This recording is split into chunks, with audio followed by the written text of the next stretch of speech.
So good evening everyone, कैसे हैं आप सब। आज से रियल इंजीनियरिंग ड्राइंग की हम शुरुआत करने वाले हैं, क्योंकि जो टॉपिक है उसका नाम है ऑर्थोग्राफिक प्रोजेक्शन।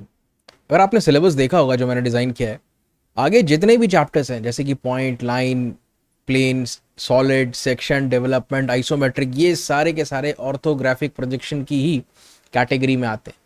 तो उन सारे चैप्टर्स पर अगर आपको अच्छी पकड़ बनानी है तो ऑर्थोग्राफिक प्रोजेक्शन जो है उसको अच्छे से पढ़ना बड़ा अनिवार्य है। ठीक है, तो कहानी की शुरुआत करते हैं। सबसे पहले आपको मैं बता देता हूँ कि कौन कौन से टॉपिक्स हम पढ़ने वाले हैं आज के चैप्टर में। अगले 10 से 15 मिनट बिल्कुल ध्यान से एकदम फोकस करके बैठिए, एकदम स्क्रीन पे, कहीं कुछ पेन कॉपी लेने की ज़रूरत नहीं है, आप सिर्फ देखते जाइए।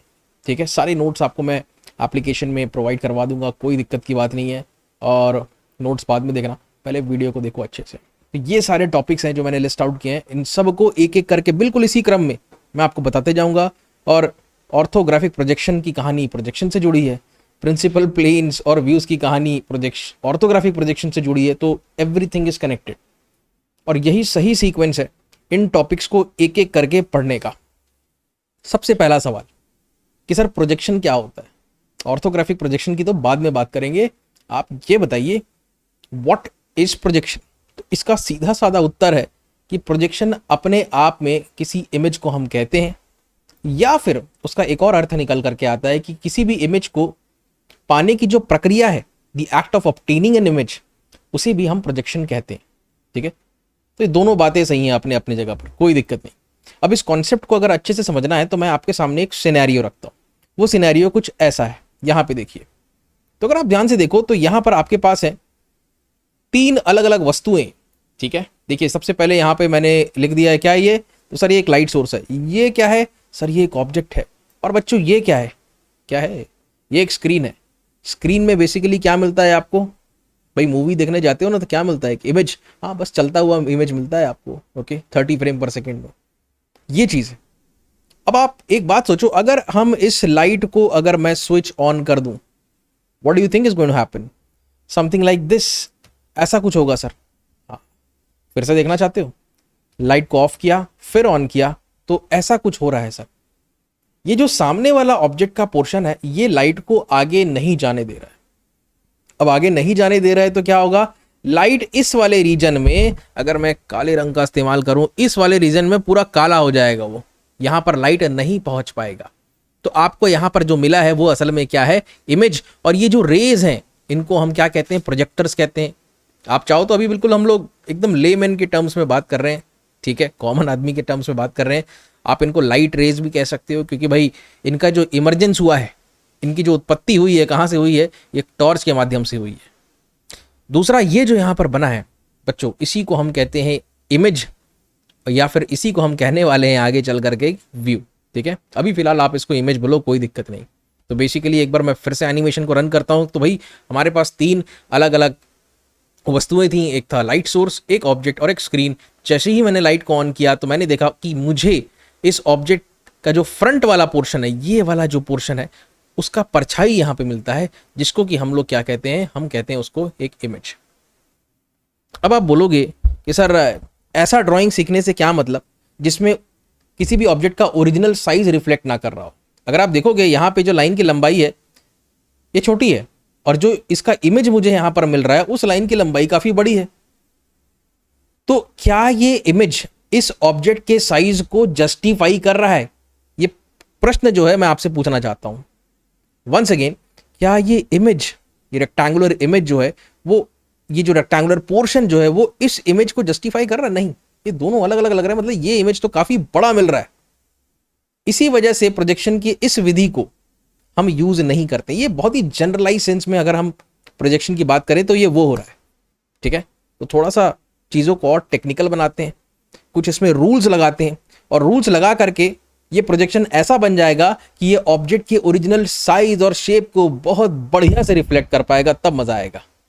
ठीक है, तो वो आती है टेक्निकल ड्राइंग की कैटेगरी में, वो होता है इंजीनियरिंग ड्राइंग असल में, जो कि ऑब्जेक्ट के ट्रू साइज और शेप को दर्शा पाता है। तो मेरे ख्याल में इतना तो समझ गए हम 5 मिनट में।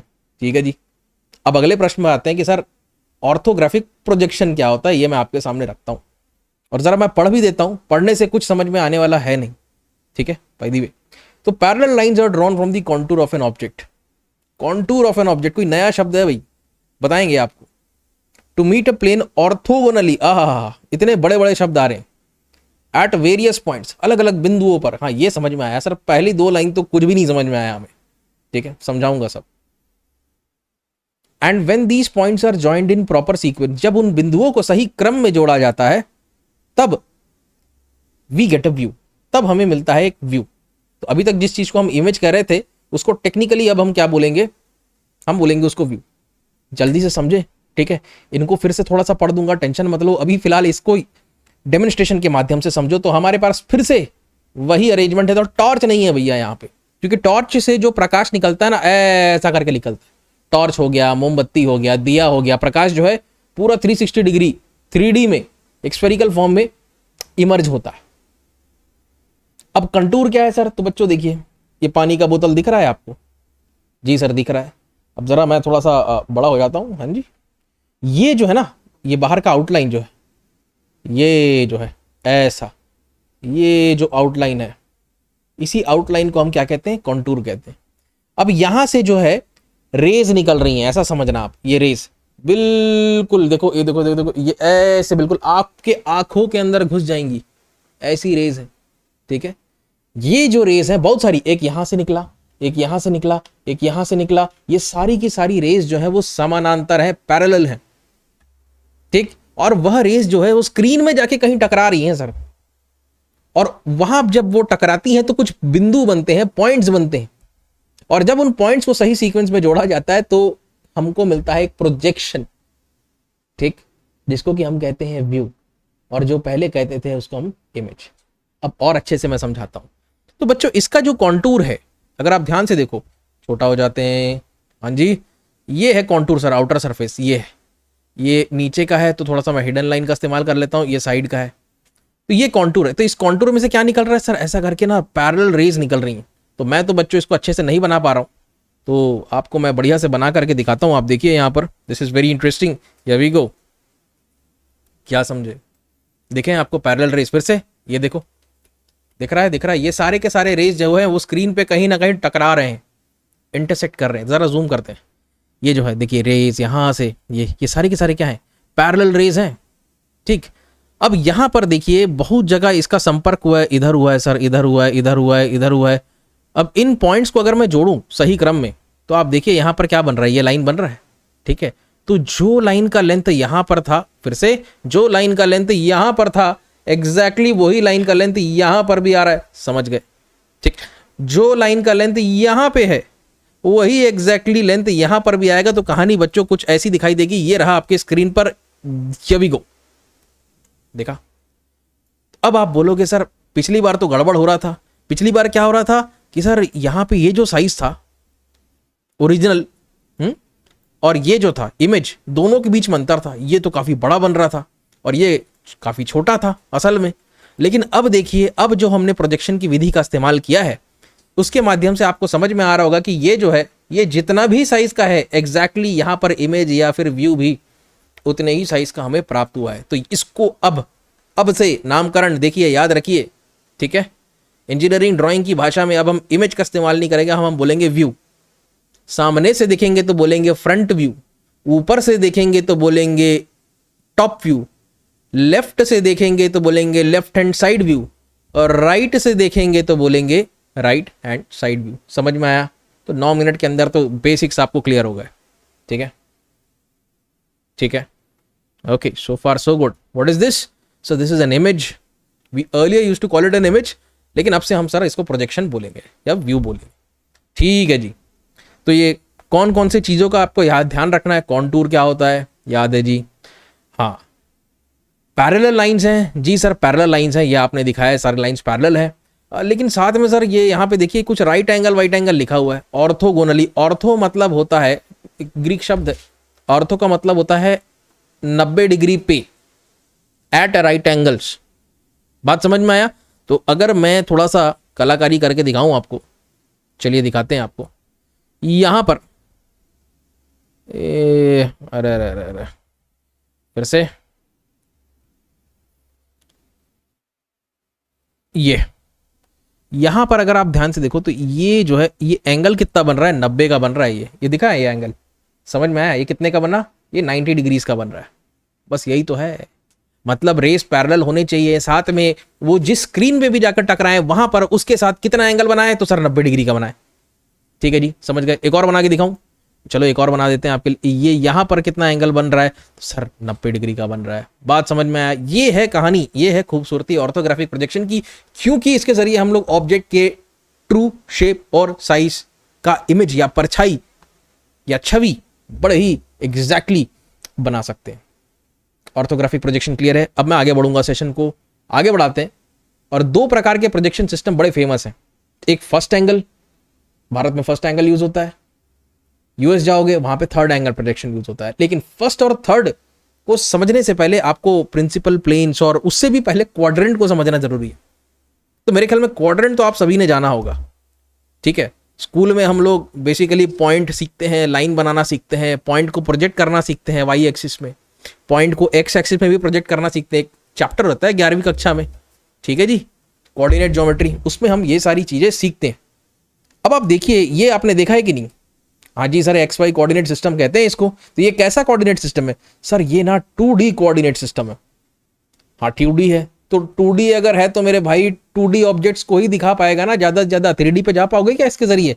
नहीं। जब आप इंजीनियरिंग ड्राइंग की बात करते हो, टेक्निकल ड्राइंग की बात करते हो, तो आपके सामने ऐसे वस्तुएं होंगी जो कि 3 डायमेंशंस में हो और बड़े ही कॉम्प्लेक्स शेप्स में हो। तो उसके लिए आपको एक ऐसा कोऑर्डिनेट सिस्टम चाहिए जो कि लेंथ, ब्रेड्थ और हाइट तीनों को दर्शा पाए। अच्छा, इसके बारे में बात कर लेते हैं। तो ये क्या होता है सर? ये फर्स्ट है, ये सेकंड क्वाड्रेंट है, ये थर्ड है और ये फोर्थ है। तो यार ये तो आप लोग सब जानते हो, जानते तो हो। अब एक काम करते हैं, आपको एक 3D कोऑर्डिनेट सिस्टम दिखाते हैं। वो कुछ ऐसा होता है, ठीक है? ध्यान से देखिए, यहां पर जरा मैं जूम करता हूं। हा, बहुत बढ़िया, सुंदर। तो ये जो है बच्चों, इसको कहते हैं हम लोग हॉरिजॉन्टल प्लेन, ठीक है जी। और ये जो है इसको हम कहते हैं वर्टिकल प्लेन। कैसा लगा? बढ़िया, ठीक। अब इसमें भी 4 क्वाड्रेंट्स हैं। 4 क्वाड्रेंट्स कैसे हैं? एक क्वाड्रेंट यहां पर है, हो सकता है आपने ऑब्जेक्ट को यहां पर रखा, तो आप पता है क्या बोलोगे? आप बोलोगे कि सर हमारा ऑब्जेक्ट जो है ना HP के ऊपर है, अबव HP है, और इन फ्रंट ऑफ VP है। जरा जूम कर देता हूं मैं, ऑब्जेक्ट अबव HP है। हाँ जी सर, HP के ऊपर है, VP के सामने, इन फ्रंट। लेकिन सर वो बिहाइंड भी तो हो सकता है। बिल्कुल हो सकता है। तो बिहाइंड वाला केस कुछ ऐसा होता है, ये देखिए। अब यहां पर देखिए, ये सेकंड क्वाड्रेंट है, तो ऑब्जेक्ट VP के पीछे है, बिहाइंड VP है, लेकिन वो अबव HP भी तो है। ठीक है जी, ये चीजें हैं। एक बार मैं फिर से एनिमेशन को रन करता हूं। ये है हमारा 3 डायमेंशनल कोऑर्डिनेट सिस्टम। अच्छे से देख लो, इसके साथ थोड़ा मेल जोल बढ़ा लो, क्योंकि इसी के जरिए आपको सारी ड्राइंग्स बनानी है। यहां पर जो होता है, ऑब्जेक्ट ऊपर है, VP के सामने है, ऊपर मतलब above HP and in front of VP। Here we go. इस वाले केस में क्या होता है? ऑब्जेक्ट ऊपर है, above HP, but behind VP। इस बात का ख्याल रखना है। ये सेकंड क्वाड्रेंट है। और बच्चों, क्वाड्रेंट कोई भी हो, देखने का स्टाइल यही रहेगा, ये टॉप से रहेगा और ये फ्रंट से रहेगा। और लेफ्ट हैंड साइड व्यू और राइट हैंड साइड व्यू भी आपको बताएंगे, बिल्कुल टेंशन मत लो। इतना समझ गए मेरे भाई? ठीक है जी, ये हो गया सर फर्स्ट क्वाड्रेंट। ठीक है जी, क्या? Above HP in front of VP। ये हो गया सर सेकंड क्वाड्रेंट, ये है above HP and behind VP। और सर ये हो गया थर्ड क्वाड्रेंट। मतलब सर इस बार VP के पीछे हो गई कहानी और HP के नीचे हो गई, ये देखो, समझ गए? और जो चौथा क्वाड्रेंट होता है वो यहां पर होता है। HP के नीचे तो रहेगा सर, लेकिन VP के सामने, तो बिलो HP होता है और इन फ्रंट ऑफ VP होता है। ये है देखने का स्टाइल, हमेशा ये फ्रंट के लिए और ये टॉप के लिए। अब आप बोलोगे, एक आर्ग्यूमेंट करोगे, सर अगर ऑब्जेक्ट यहां पे आपने रखा तो उसको तो मैं साफ साफ देख पाऊंगा और उसका परछाई यहां पर मुझे मिल जाएगा, ऊपर से भी देखने पे इसका परछाई यहां पे मिल जाएगा, बहुत बढ़िया। लेकिन अगर मैं सेकंड क्वाड्रेंट में किसी ऑब्जेक्ट को रखता हूं, तो अगर मैं यहां से देखूं तो क्या ऑब्जेक्ट आपको दिखाई देगा? तो आप बोलोगे नहीं सर, ऑब्जेक्ट तो नहीं दिखाई देगा। ऊपर से देखोगे तो हाँ सर, ऊपर से दिखाई देगा। ऐसी परिस्थिति में सेकंड क्वाड्रेंट में हम क्या करते हैं? सेकंड क्वाड्रेंट में हम लोग VP को पारदर्शी बनाते हैं, बोले तो ट्रांसपेरेंट बनाते हैं। भाई ये छोटी छोटी चीजें हैं, याद रखना है आपको। और वैसे मैं आपको डिफरेंस लिख कर भी बता दूंगा, कोई दिक्कत नहीं है। सेशन आगे बढ़ने दो, बढ़िया रहेगा वो भी, ठीक है। अब यहाँ पे क्या होता है जरा सोचो तो, यहाँ पे ऑब्जेक्ट को आपने रखा, क्या सामने से दिखेगा? नहीं सर, वीपी बीच में आ रहा है। क्या ऊपर से दिखेगा? नहीं सर, एचपी वीपी बीच में आ रहा है। तो क्या करोगे सर? एक काम करते हैं, एचपी और वीपी दोनों को पारदर्शी बना देते हैं, मतलब ट्रांसपेरेंट बना देते हैं। ये है कहानी। तो चलो ये भी समझ गए। और चौथे में सर, चौथे में सामने से दिख जाएगा लेकिन ऊपर से मुश्किल है। इसके लिए क्या करोगे आप? एचपी को कैसा बनाओगे? ट्रांसपेरेंट बनाओगे। ये ट्रांसपेरेंसी की कंडीशन सबको समझ में आनी चाहिए। आपके वाइवाज में आपके टीचर्स आपके से पूछ सकते हैं कि बताइए भैया सेकंड क्वाड्रेंट जो होता है उसमें कौन से प्रिंसिपल प्लेन को, मतलब एचपी को कि वीपी को ट्रांसपेरेंट हम रखते हैं। ठीक है, ये प्रश्न आपसे कर सकते हैं। तो अगर आपको पता है, with a bit of common sense आप वर्कआउट कर सकते हैं। ठीक है, रटने की कुछ जरूरत नहीं है। With a bit of common sense थोड़ा सोचना, सामने से देखना, ऑब्जेक्ट दिख रहा है नहीं दिख रहा है, दिख रहा है तो कोई दिक्कत नहीं, नहीं दिख रहा है तो पारदर्शी बनाओ, ट्रांसपेरेंट बनाओ, बस यही लॉजिक है। समझ गए? ये भी समझ गए सर, बहुत बढ़िया। आगे बढ़ते हैं। फर्स्ट एंगल प्रोजेक्शन क्या होगा? फर्स्ट एंगल प्रोजेक्शन में तो सर, फर्स्ट एंगल प्रोजेक्शन में ऑब्जेक्ट जो है, मैं यहां पर एक बात को लिख देता हूं, बेहतर रहेगा। Object lies between plane of projection and observer. तो एक सीक्वेंस लिख देता हूं मैं। ये है प्लेन ऑफ प्रोजेक्शन पीओपी, फिर यहां पे हो जाएगा बच्चों ऑब्जेक्ट, और एक क्या आ जाएगा यहां पर? ऑब्जर्वर। सब आपको बना करके दिखाएंगे, आप टेंशन मत लीजिए। ठीक है, ये सारी चीजें नोट्स में अवेलेबल रहेंगी, कुछ भी नोट करने की जरूरत नहीं है अभी आपको। आप बिल्कुल फोकस करिए यहां पर। ओके, तो मैंने ये कंडीशन लिख दी है। चलिए समझते हैं कॉन्सेप्ट को। आपके सामने मैं एक ऑब्जेक्ट को प्रस्तुत करता हूं, ये रहा ऑब्जेक्ट। तो मैंने रखा, तो मुझे ऑब्जर्वर भी चाहिए और मुझे प्लेन ऑफ प्रोजेक्शन भी चाहिए। तो वो प्लेन ऑफ प्रोजेक्शन दो प्रकार के हो सकते हैं, वैसे तीन प्रकार है। एक हो सकता है वीपी, ये वीपी है। ठीक है, ये हो गया आपका एचपी, और एक और है जिसको हम कहते हैं पीपी। तो जब कभी भी आपको लेफ्ट हैंड साइड व्यू या फिर राइट हैंड साइड व्यू बनाना हो ना, तो आप किसका इस्तेमाल करेंगे? पीपी का। बोले तो प्रोफाइल प्लेन, वो रहा ये। तीनों परिस्थिति में आप देखिए, ये जो ऑब्जेक्ट है, यहां से अगर आप ऑब्जर्व करते हो इसको, ये अगर मैं यहां पे लिखता हूं ऑब्जर्वर, ठीक, तो ऑब्जर्वर और प्लेन ऑफ प्रोजेक्शन के बीच में ऑब्जेक्ट हो सकता, मैं इसको ऊपर से ऑब्जर्व करना चाहता हूं। ठीक, फिर से ऑब्जर्वर, तो ऑब्जर्वर और नीचे प्लेन ऑफ प्रोजेक्शन मतलब एचपी। ऑब्जर्वर और प्लेन ऑफ प्रोजेक्शन मतलब एचपी के बीच में ऑब्जेक्ट आ रहा है। और वैसे ही अगर मैं प्रोफाइल प्लेन की बात करूं, ये प्रोफाइल प्लेन है पीपी, तो मुझे बच्चों इसको यहां से देखना पड़ेगा, ये ऐसा बनेगा। समझ में आया? ठीक है जी, ये क्या है हमारा? ये फिर से ऑब्जर्वर है। हाँ, बस फर्क ये है, एक बात का ख्याल रखें, मैं इसको थोड़ा सा सम्मान के साथ लिख देता हूं, है ना। ये आपका जो ऑब्जर्वर रहेगा, ये रहेगा फ्रंट के लिए। ये आपका जो ऑब्जर्वर रहेगा इधर, ये यहाँ पे, ये रहेगा आपका टॉप के लिए, बन जा। और ये जो ऑब्जर्वर रहेगा इधर, ये किसके लिए रहेगा? तो ये ऑब्जर्वर रहेगा साइड के लिए। कैसा? Left hand side. अरे लाल रंग से ही लिखते हैं यार, LHS। अब इसको ब्रैकेट में एनक्लोज कर देते हैं। ये है कहानी अल्टीमेटली। अच्छे से समझो भाई, इसको समझ में आई बात? अच्छे से समझना है। ये कुछ जो कुछ लिखा हुआ है वो सब आप पढ़ लेना, ठीक है। मैं सीधा डेमोन्स्ट्रेट करता हूं और मुद्दे पे आता हूं। अब आप मान लो इसको सामने से देख रहे हो, तो ऑर्थोग्राफिक प्रोजेक्शन क्या कहता है कि सर यहां से जो इमेज है ना, वो इधर बनेगा, मतलब फ्रंट व्यू यहां पे बनेगा। हम क्या करेंगे? ऑब्जेक्ट के कंटूर से पैरेलल लाइंस खींचेंगे, वो कुछ ऐसी होंगी। देखा, ये दिख गया। तो ये जो बना है उसको हम क्या कहेंगे? सर इसको हम कहेंगे फ्रंट व्यू। बहुत बढ़िया। अब सर इसको ऊपर से देखते हैं, तो ऊपर से देखोगे तो क्या बनेगा? सर फिर से उसके कंटूर से ऑब्जेक्ट लाइंस खींचेंगे तो वो कुछ ऐसा बनेगा। ये देखिए, क्या बोलोगे इसको? टॉप व्यू बोलोगे। अच्छा भाई दी भाई, ये याद है ना, ये यहाँ पे लाइंस तो पैरेलल हैं, मतलब साथ में 90 डिग्री का एंगल भी बना रही हैं, तो दोनों टिक लग गए। इसी को ऑर्थोग्राफिक प्रोजेक्शन हम कहते हैं। फिर से यहाँ पे लाइंस तो आ गई नीचे, पैरेलल तो हैं, और 90 डिग्री का भी एंगल यहाँ पे बना रही है। दिख रहा है? पता नहीं तुमको दिखा कि नहीं। फिर से एक बार मैं दिखा देता हूँ, बड़ी हल्की लाइंस है। ये यहाँ पर 90 डिग्री, 90 डिग्री, इधर भी 90 डिग्री। ठीक है सर, समझ गए। फ्रंट व्यू हमने बना लिया। थोड़ा सा इसको भी 3D में लिखने का प्रयास करते हैं। ये टॉप व्यू हमने बना लिया। अब इसको इधर से देखते हैं, लेफ्ट हैंड साइड से। तो फिर से पैरेलल लाइंस कुछ ऐसी, ये सारे पॉइंट्स को सीक्वेंस में जोड़ दो तो आपको मिल जाएगा एक व्यू, जिसको हम बोलेंगे सर लेफ्ट हैंड से देखें हमने, तो बढ़िया है यार। लेफ्ट हैंड से अगर आप देखोगे तो इसको आप क्या बोलोगे, लेफ्ट हैंड साइड व्यू। समझ में आई बात। अब इन तीनों व्यूज को मैं क्या करूंगा, लाइंस के जरिए जोड़ूंगा। बेसिकली उसको हम प्रोजेक्टर लाइंस भी कहते हैं। ठीक है जी। देखिए फ्रंट को टॉप व्यू से कनेक्ट करते हैं, थोड़ा सा ध्यान से देखना है। यहां पर जूम कर दूं क्या मैं, देखता हूं, मैं कोशिश करता हूं, 1 मिनट, है ना। हाँ ये इतना काफ़ी है जूम। वाह वाह वाह। अब देखो ये ऐसा जुड़ गया, देखो दिखा, ये यहाँ पे, ये बिल्कुल, और ये यहीं पे आके खत्म होगा। ये देखो बहुत बढ़िया, फ्रंट टॉप से जुड़ गया। अब फ्रंट को आप लेफ्ट हैंड साइड व्यू से जोड़ो, इधर लेके जाओ, इधर लेके आओ। जी सर। अब लेफ्ट हैंड साइड व्यू को आप टॉप व्यू से जोड़ो, नीचे लेके आओ। अरे रे रे, पहले इधर से और फिर इधर ऊपर जाएगा, वो बिल्कुल यहीं पे खत्म होगा, देखना ये यहाँ पे खत्म होगा। समझ गए। अब सर ये तो बन गया, ये तो आपने 3D वीडी में बना दिया। ड्राइंग बनाते किस में है? तो बच्चों ड्राइंग हम बनाते हैं एक ड्राइंग शीट में। ड्राइंग शीट कैसा होता है? वो होता है प्लेन।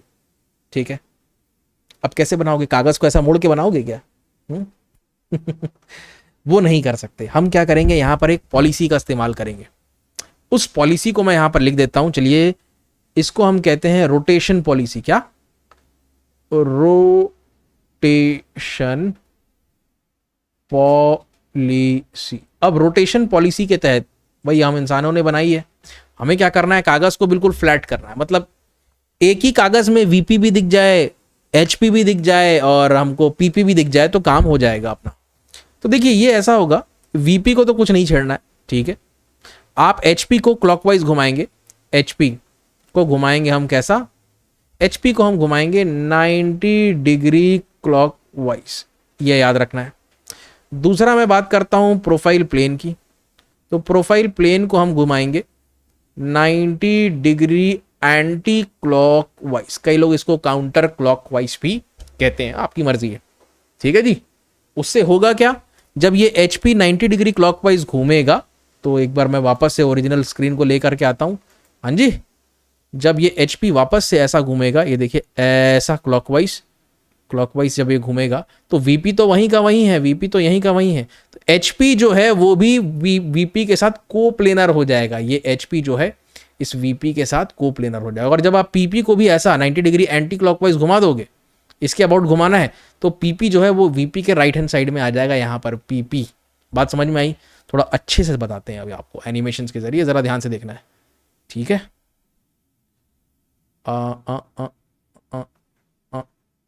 ओके चलिए, इसका एरो मिट गया, देखिए मुझसे गलती से। ये फ्रंट का एरो था, ये फिर से बना देते हैं।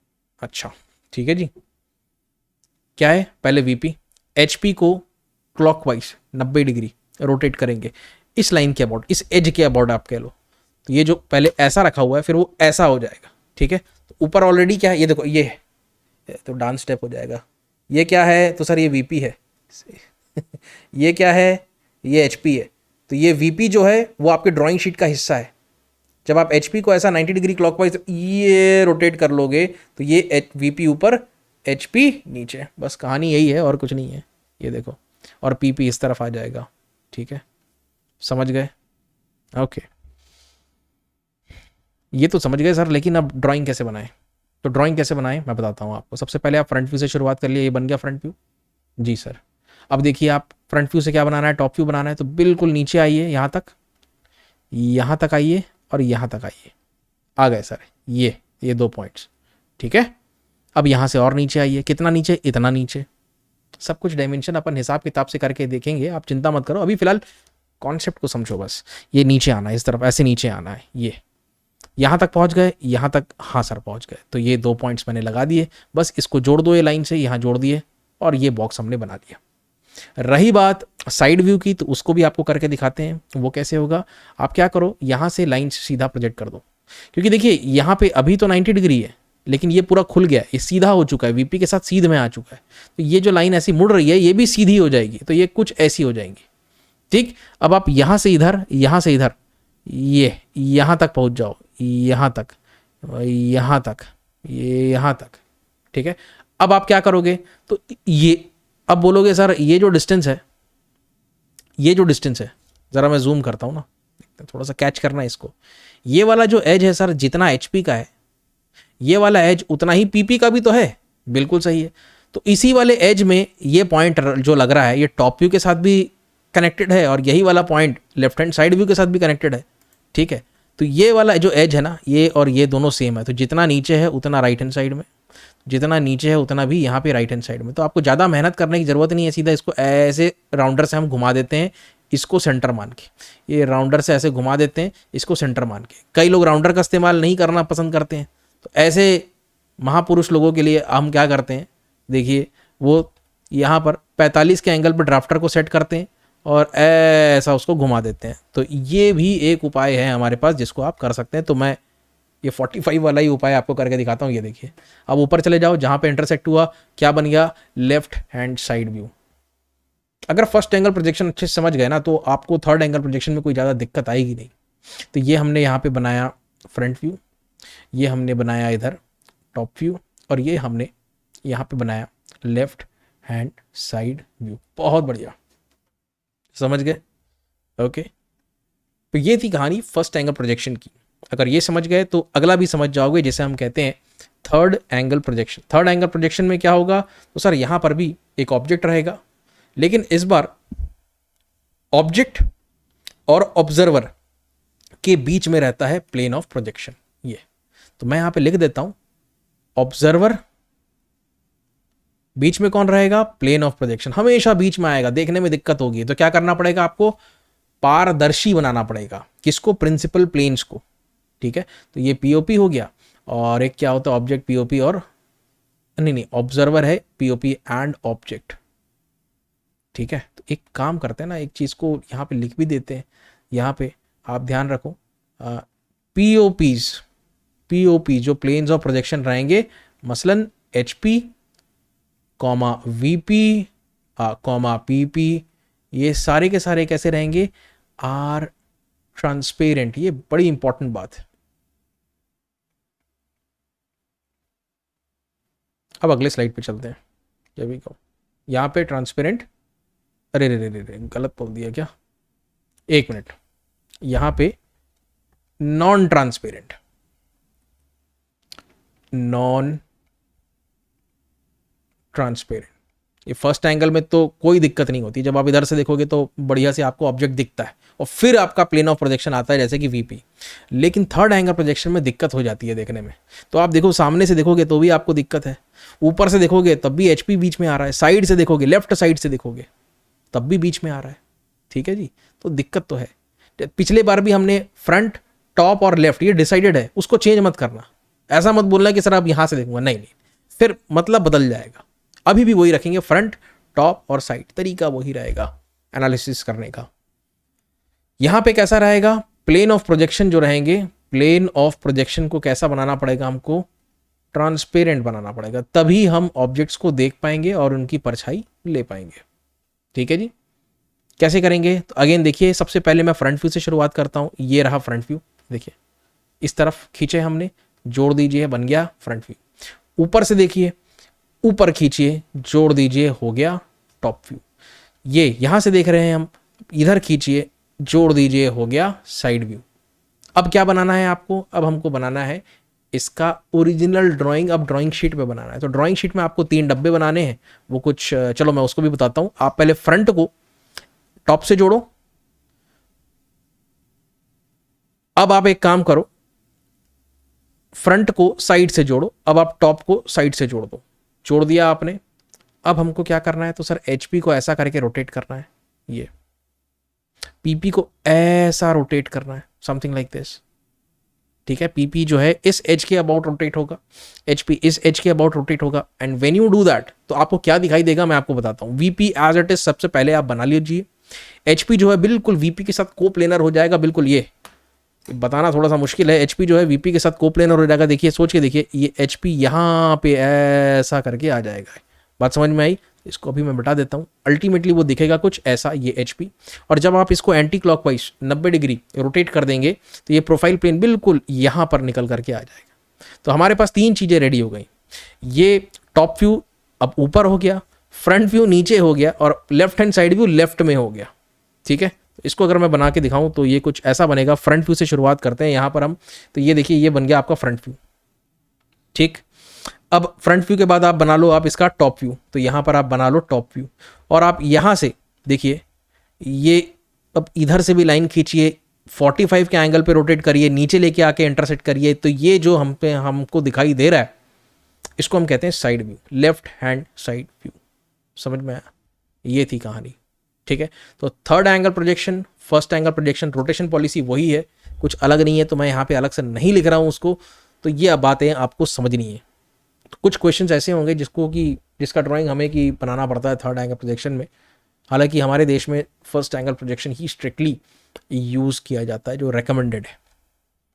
ऑल राइट, अब फर्स्ट और थर्ड के बीच में अंतर क्या क्या है, क्योंकि आप बेसिक समझ चुके हो तो आप अंतर भी समझ जाओगे। तो सबसे पहला अंतर है कि फर्स्ट में सर हम ऑब्जेक्ट को अबव एचपी मानते हैं and in front of VP, और थर्ड में एचपी के नीचे और वीपी के पीछे, below HP and behind VP. Second difference ये है कि इसमें नॉन ट्रांसपेरेंट होता है। ठीक है जी, नॉन ट्रांसपेरेंट होता है, ये आप देख चुके हो फर्स्ट एंगल में, मैंने यहाँ पे लिखा भी है नॉन ट्रांसपेरेंट। लेकिन थर्ड एंगल में क्या होता है, वो ट्रांसपेरेंट होता है, वो मैंने यहाँ पे लिख दिया है। तीसरा डिफरेंस ये है कि फर्स्ट एंगल प्रोजेक्शन में, ठीक है, यहां पर देखिए वीपी जो है एक्स वाई के ऊपर रहता है और एचपी एक्स वाई के नीचे रहता है। तो बच्चों यहां पर आप ध्यान से देखिए, फर्स्ट एंगल प्रोजेक्शन में ये जो वीपी है वो इस एक्स वाई लाइन के ऊपर है, और एचपी जो है वो इस एक्स वाई लाइन के नीचे है। Whereas in case of third angle projection, HP जो है वो इस एक्स वाई लाइन के ऊपर है और वीपी जो है वो इस एक्स वाई लाइन के नीचे, बिल्कुल उल्टा हो जाता है, ऑपोजिट हो जाता है। समझ गए? एक और डिफरेंस पे आते हैं, ये बड़ा इंपॉर्टेंट डिफरेंस है। ये लेफ्ट हैंड साइड व्यू वाली जो कहानी है ना, ये असल में ज़्यादा अच्छे से आपको समझ में आएगी जब मैं आपको इसका सिंबल बनाना सिखाऊंगा। इसको भी ज़रा देखिए। देखिए फर्स्ट एंगल प्रोजेक्शन में देखिए, आपने लेफ्ट हैंड साइड व्यू बनाया, लेकिन वो बना कहाँ पे, राइट हैंड साइड में लिया, बनाया आपने लेफ्ट हैंड साइड व्यू है, लेकिन वो वीपी के दाएं तरफ बनाया, राइट में बनाया। और जहां तक मैं बात करता हूं थर्ड एंगल प्रोजेक्शन का, तो बनाया हमने यहां पर ये लेफ्ट हैंड साइड व्यू है, लेकिन ये वीपी के लेफ्ट में बनाया। ये this is a very very big difference. आपके वाइवाज में आपसे पूछा जा सकता है कि भैया थर्ड एंगल प्रोजेक्शन में लेफ्ट हैंड साइड व्यू कहां बनता है, वीपी के सापेक्ष। तो आपको बताना पड़ेगा वीपी के राइट में कि वीपी के लेफ्ट में। ठीक है, ओके। तो लेफ्ट हैंड साइड लेफ्ट में होता है, ऐसा याद रखो। थर्ड एंगल प्रोजेक्शन में लेफ्ट हैंड साइड व्यू जो होता है वो वीपी के लेफ्ट में होता है। अगर इतना याद है ना तो फर्स्ट का उल्टा कर देना, आप कोई दिक्कत नहीं। फिर से आते हैं अब देखिए, ये भारत में, रूस में, रशिया में और कुछ यूरोपियन कंट्रीज में यूज होता है थर्ड एंगल प्रोजेक्शन। ये प्योरली यूज होता है यूएसए में। ठीक है, छठवां जो डिफरेंस है इस पर थोड़ी सी चर्चा करनी पड़ेगी मुझे। ये सिंबल पर बेस्ड है। सिंबल अगर आप थोड़ा सा दिमाग लगाओ तो ये बेसिकली सिंबल जो है ये एक टेपर्ड कोन का है। टेपर्ड कोन मेरे ख्याल में ज़्यादा सही टर्म नहीं होगा, इसको आप बोल सकते हो frustum of a cone.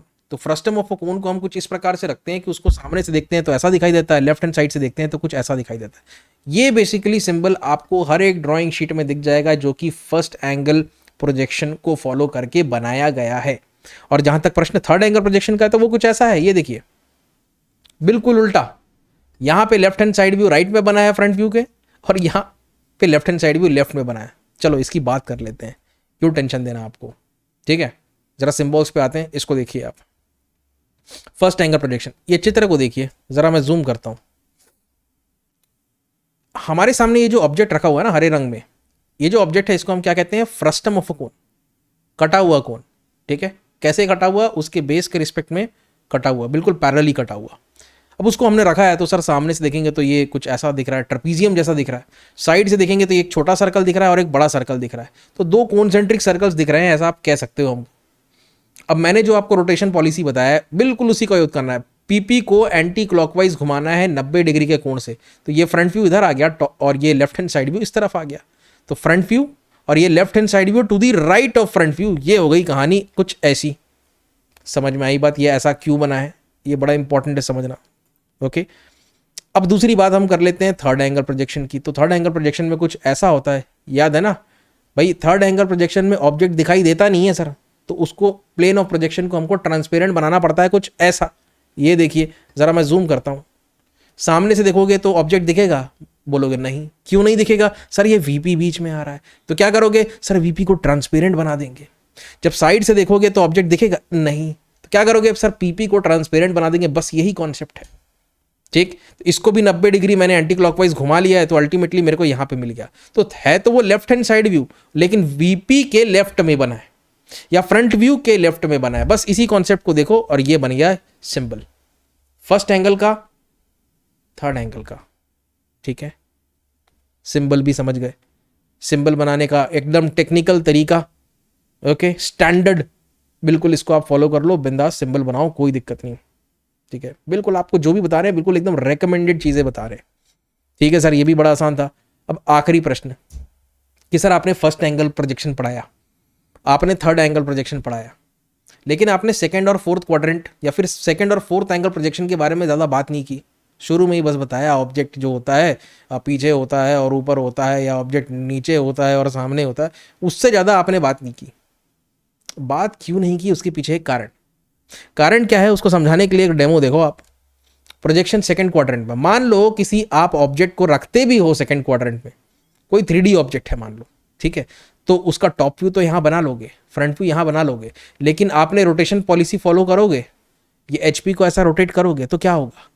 HP को जब आप रोटेट करोगे ना, तो ये जो टॉप व्यू बना है और ये जो फ्रंट व्यू बना है, तो टॉप व्यू और फ्रंट व्यू मिल करके बना देंगे एक मसाला, एक मिक्सचर बना देंगे। अब एक बार जब मसाला बन जाता है तो हमको समझ में कहाँ आएगा कि भैया जीरा किधर है, इलायची किधर है, नहीं समझ में आएगा। बात समझ में आया? तो आपका ड्राइंग हो जाएगा हौच पौच, तो आपको समझ में नहीं आएगा कि मैं फ्रंट व्यू को देख रहा हूँ कि टॉप व्यू को देख रहा हूँ कि क्या देख रहा हूँ, ठीक है। इस वजह से सेकंड क्वाड्रेंट में ड्राइंग एडवाइजेबल नहीं है।